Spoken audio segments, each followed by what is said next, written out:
मैं देख रही हूँ, मैंने ऊपर हाथ पकड़ा है और किसी का हाथ बार बार मेरे हाथ के ऊपर आ रहा है। इससे पहले कि वो फिर से मेरे हाथ के ऊपर अपना हाथ रख देते, मैंने ये उठा के चांटा उनके चेहरे पे लगाया। ऐसे शायद हम एक रेप विक्टिम को जन्म देते हैं, क्योंकि रेप विक्टिम जो है उसका एक प्रोसीजर होता है। लेकिन ये चीज़ें यहाँ नहीं रुकी। इस चीज़ ने मेरे दिमाग पे इतना बुरा असर डाला, इतना स्ट्रेस्ड रही मैं कि मैंने अपना रूम जो है वो 6 घंटे के लिए लॉक किया और रोने लगी। एक लड़की की लाइफ में और कितनी कितनी प्रॉब्लम्स होती है, अपने पर्सनल इश्यूज, अपने फैमिली, अपना एजुकेशन, और इन सब के अलावा और क्या क्या होता होगा एक लड़की के साथ।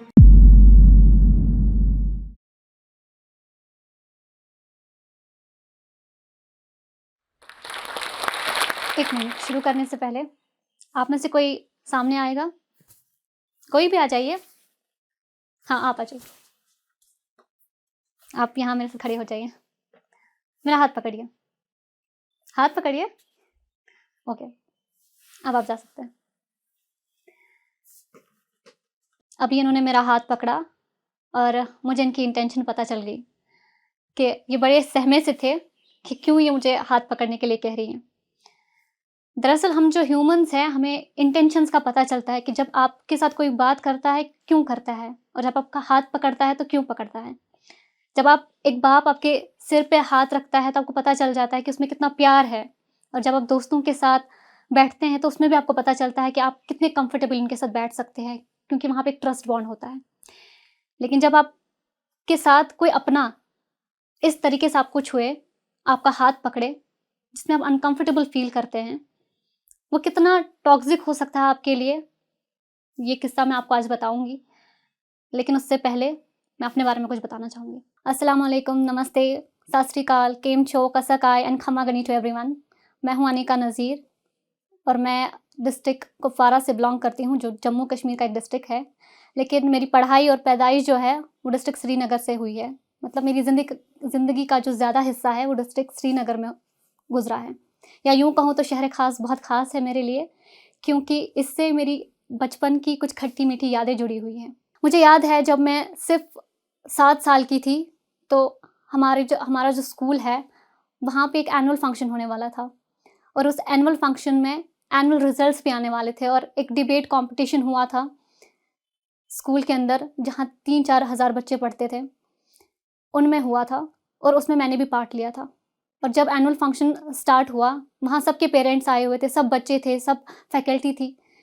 तो जब रिजल्ट्स अनाउंस होने शुरू हुए तो मेरे प्रिंसिपल जब सामने स्टेज पर आए तो उन्होंने कहा, उनकी लाइन ये थी कि इस बच्ची ने न सिर्फ अपना बल्कि अपने माँ बाप और अपने पूरे स्कूल का नाम रोशन किया है।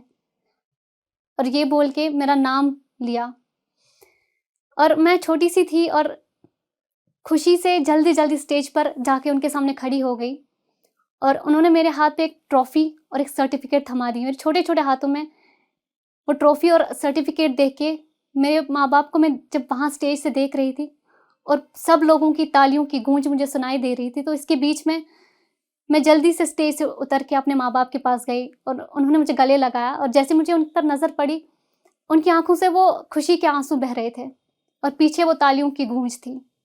और वहाँ जब आज मैं अपने आप को देखती हूँ तो लगता है कि मेरी जर्नी, जो शुरुआत हुई है मेरी जर्नी की, वो वहाँ से उन तालियों की गूंज से हुई है। ज़िंदगी का यही दौर चलता रहा, फ्लक्चुएशंस थी लाइफ में, बट फिर भी आगे बढ़ने का सोचा था। और ऐसे ही कॉम्पिटिशन्स में हमेशा मैं बचपन से ही एक आउटस्पोकन लड़की रही हूँ, और हमेशा हर चीज़ में मुझे पार्ट लेना होता था। और इन सब क्वालिटीज़ को देख के मेरे जो टीचर्स हैं वो मुझे अलग अलग नामों से पुकारने लगे।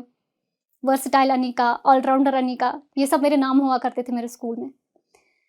तो ये दौर आगे बढ़ता गया, और मेरी एजुकेशन ऐसे ही चलती रही, और मैंने कॉलेज ज्वाइन किया था, तो मैं कॉलेज जाती थी, और कॉलेज कुछ दूर था। मेरी जो कॉलेज था जहाँ मैं रहती थी वो उससे कुछ फासला था, तो हम ट्रैवल करना पड़ता था लोकल बस में। यहाँ पे एक और पैरामीटर देखने को मिला लाइफ का, क्योंकि नई नई कॉलेज में एंटर हुई थी, टीन एज थी, तो टीन एज में बड़ा और जोश होता है। जब आप ऑलरेडी एक आउटस्पोकन लड़की हो तो आप किसी चीज़ से डरते नहीं हैं, और बस निडर होके खड़े हो जाते हैं किसी भी जगह। तो जब मैं लोकल बस से ट्रैवल करती थी, काफ़ी भीड़ होती थी बसों में, मुझे भी कॉलेज पहुंचना होता था, तो मैं उसी भीड़ में मुझे आना जाना पड़ता था। एक बार मैं ऐसे ही बस में चढ़ी और भीड़ थी तो काफ़ी, मैं भी खड़ी हो गई बस में क्योंकि सारी सीट्स जो है बुक थी। और भीड़ में देखा जब बस चल रही है तो ऊपर एक हैंडल होता है गाड़ी में, जब जिसको आप पकड़ते हैं ताकि आप गिरे नहीं जब गाड़ी रुकती है। तो तब क्या हुआ कि मैं देख रही हूँ, मैंने ऊपर हाथ पकड़ा है और किसी का हाथ बार-बार मेरे हाथ के ऊपर आ रहा है। तो मुझे लगा कि शायद बस में भीड़-भाड़ है, तो शायद गलती से किसी का लग गया होगा। मैं अपना हाथ हटाती हूँ तो मेरे हाथ के ऊपर फिर से एक हाथ आ जाता है। मैं जब 2-4 बार देखती हूँ तो पता चलता है कि एक और भाई साहब मेरे साथ में खड़े हैं और वो डेलिबरेटली, जब मैं उनको देखती हूँ कि उनकी इंटेंशन समझ आते हैं कि डेलिबरेटली मेरे हाथ में जहाँ रखती हूँ ये ऊपर रख देते हैं, मैं जहाँ रखती हूँ ये ऊपर रख देते हैं। उन्हें लगा कि शायद मैं कुछ बोलूँगी नहीं उनसे, लेकिन इससे पहले को कि वो फिर से मेरे हाथ के ऊपर अपना हाथ रख देते, मैंने ये उठा के चाँटा उनके चेहरे पे लगाया। और अभी मैंने चाँटा मारा ही नहीं था कि आस-पास के लोग हैरान हो गए कि क्या बात हुई? मैंने कहा कि आप देखें, मेरा अगर हाथ ऊपर है, तो ये इनका हाथ बार-बार मेरे हाथ के ऊपर क्यों आ रहा है? 1 बार गलती होगी, 2 बार गलती, 3 बार गलती होगी, ये 5-6 बार से मैं इनको देखे जा रही हूँ।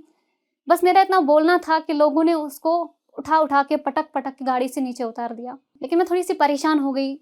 सुबह-सुबह का माहौल आपका मतलब बहुत आप फ्रेश होते हो और आप कॉलेज जाना चाहते हो और आपके साथ ऐसा इंसिडेंट हो जाए तो आपका मूड ख़राब हो जाता है। तो जैसे ही स्कूल पहुँची, मेरी आदत है जब भी मेरे साथ कुछ हो जाता है तो मैं एक कोना पकड़ के बैठ जाती हूँ और मुझे किसी से बात नहीं करनी होती है तब तक, जब तक मेरा मूड ठीक नहीं हो जाए। लेकिन मेरे भी कुछ दोस्त हैं वहाँ पे, वो भी आके आस-पास बैठ गए तो बोला, "क्या बात है आज तुम चहक-महक नहीं रही हो?" क्योंकि दोस्तों को भी पता चल जाता है कि आप ठीक हैं कि नहीं हैं। तो मैंने कहा कि ऐसे मेरे साथ एक इंसिडेंट हुआ, मुझे बड़ा बुरा लगा और मैंने उसको चाँटा मार दिया। तो वो पहले हँसने लगे, बोला अच्छा किया, लेकिन फिर एक-एक करके सब बोल दे, "पता है मेरे साथ भी गाड़ी में ऐसे हुआ।" तो दूसरी दोस्त उठ के बोलती है, "हाँ, मेरे साथ भी हुआ, मैं मेडिकल शॉप पे गई थी या किसी शॉप पे गई थी, मेरे साथ भी ऐसा हुआ।" तो मैं उनको देख रही हूँ और मैं अपनी जगह सोच रही हूँ कि एक लड़की की लाइफ में और कितनी-कितनी प्रॉब्लम्स होती है, अपने पर्सनल इश्यूज़, अपने फैमिली, अपना एजुकेशन और इन सब के अलावा और क्या-क्या होता होगा एक लड़की के साथ। तो बस ये दिमाग में ये चीज़ थी कि इस बात को दबाना नहीं है, जब तक आप बात नहीं करोगे, आपके साथ ये होता रहेगा। तब मुझे एहसास हुआ कि जिस लड़के को मैंने चाँटा मारा, अगर मैंने चाँटा नहीं मारा होता, वो कल को फिर बस में चढ़ के किसी और लड़की के साथ ही करता। तो ऐसे शायद हम एक रेप विक्टिम को जन्म देते हैं क्योंकि एक रेप विक्टिम जो है उसका एक प्रोसीजर होता है। उसने पहले ही डायरेक्टली रेप नहीं किया होता है, उसने पहले बहुत सारी लड़कियों को मोलेस्टेट किया होता है। तो जब एक लड़की अपना मुँह नहीं खोलती, आपको लगता है कभी-कभी आपको जब कोई छेड़ता है तो आप भाग जाते हो और आप खुश हो जाते हैं कि चलो मैं तो भाग गया, मैंने अपने आप को बचा लिया। नहीं, आपने आपको बचाया नहीं, आपने एक और लड़की की ज़िंदगी खतरे में डाली है। क्योंकि जिस लड़के ने आपको छेड़ा है, वो आपने जब उसे कुछ नहीं बोला, वो जाके किसी और लड़की को छेड़ेगा। और ऐसे ही छेड़ते उसकी हिम्मत इतनी बढ़ जाएगी कि वो रेप पे उतरेगा। उसके बाद मैं फिर से अपनी इन सब चीज़ों को पीछे छोड़ के अपनी पढ़ाई में लग गई और अपनी स्ट्रगल में लग गई फिर से कि मुझे एक गोल सेट करना है और वहाँ तक पहुँचना है। लेकिन ये चीज़ें यहाँ नहीं रुकी। आगे जब कुछ वक़्त बीता, तो मुझे एक बार पैसों की ज़रूरत पड़ी, तो मैंने अपने पापा को कॉल किया कि पापा मुझे पैसे चाहिए, तो मेरे अकाउंट में ट्रांसफ़र कर दें। तो मैं फिर से प जब पापा मुझे कॉल करते हैं, वो कहते हैं कि बेटा यहाँ से कोई रिलेटिव आ रहा है, तो मैं उनके हाथ आपके पैसे भेज देता हूँ, आपको जो जिस काम के लिए चाहिए तो आप टेंशन मत लो। मैंने बोला ठीक है। कुछ वक़्त गुज़रा, 1 2-3 घंटे हो गए तो मुझे कॉल आता है और वो कहते हैं कि आपके पापा ने पैसे भेजे हैं और आप ये ले लो, आप बाहर किसी जगह, उन्होंने मुझे जगह का नाम बताया। तो मैं जब अपने हॉस्टल से बाहर आई और उनसे सड़क पे मिली तो जैसे ही मिली मैंने अच्छे से उनको ग्रीट किया वग़ैरह। तो ग्रीट करते टाइम फिर जब उन्होंने मेरे हाथ में पैसे थमाए तो उन्होंने मेरे हाथ को इतने डेलिबरेटली नहीं, गंदे तरीके से पकड़ा और मोड़ने जैसे लगे।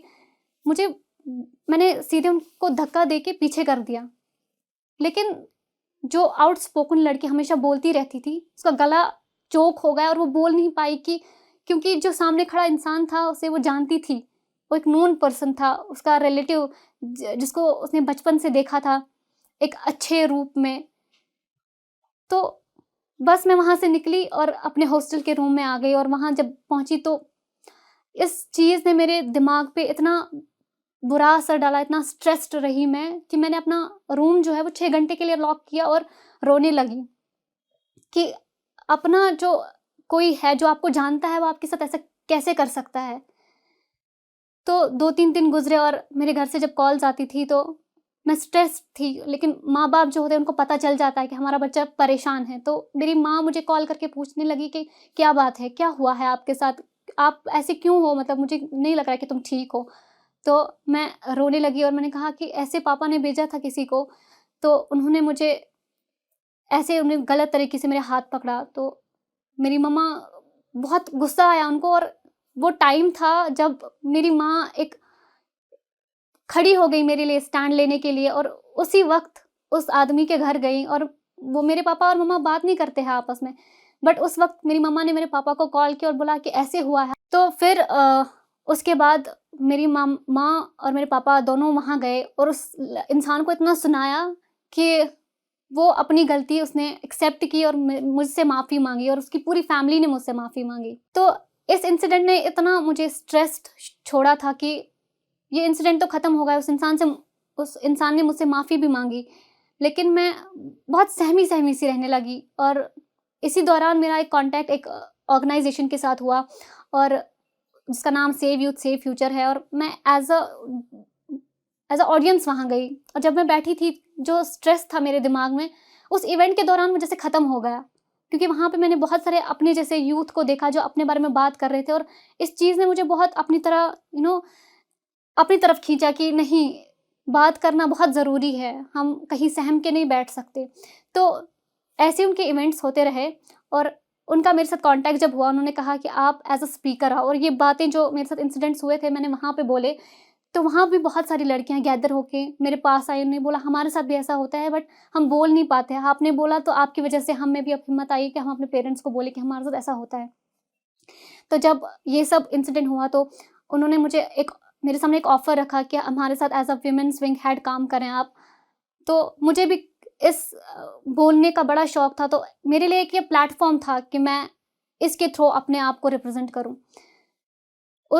ये 2020 की बात थी, जब मैंने काम करना स्टार्ट किया और 1 साल 6, 7, 8 महीने में मैंने इतना काम किया, इतने वर्कशॉप्स किए, वुमेन एम्पावरमेंट में, ड्रग डी एडिक्शन पे किए, डीरेडिकलाइज़ेशन पे काम किया। इतना काम किया कि मेरे काम को इतना एक्नॉलेजमेंट मिला। एक ही साल में 2021 में मुझे as a Kashmir young achievers award मिला और मेरा काम रुका नहीं। उसके बाद मैं काम करती गई उनके साथ। यूरोपियन यूनियन के साथ मैंने काम किया, हमने डीरेडिकलाइज़ेशन का प्रोग्राम उन्होंने हमें सेटअप करके दिया। उन्होंने कहा कि आप इस पे एज़ अ प्रोग्राम हेड रहो।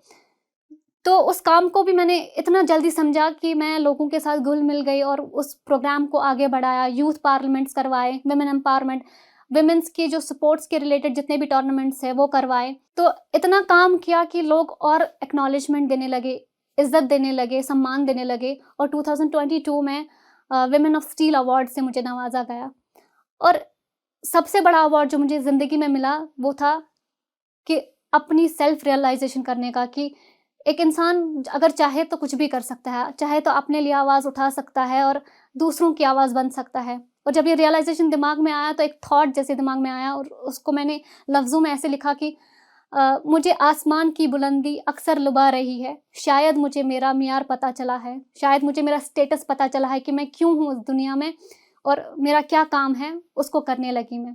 बस कहना मुझे इतना है कि हम जब इस दुनिया में आते हैं अकेले आते हैं, अब जाते हैं तो अकेले जाते हैं, लेकिन इस आने और जाने के बीच में एक वक़्त जो हमें मिलता है, हमारे जाने के बाद हम पीछे क्या छोड़ जाते हैं, क्या लेगेसी छोड़ के जाते हैं, वो मैटर करती है। और आप क्या लेगेसी छोड़ कर जाना चाहते हैं, वो आप डिसाइड करें।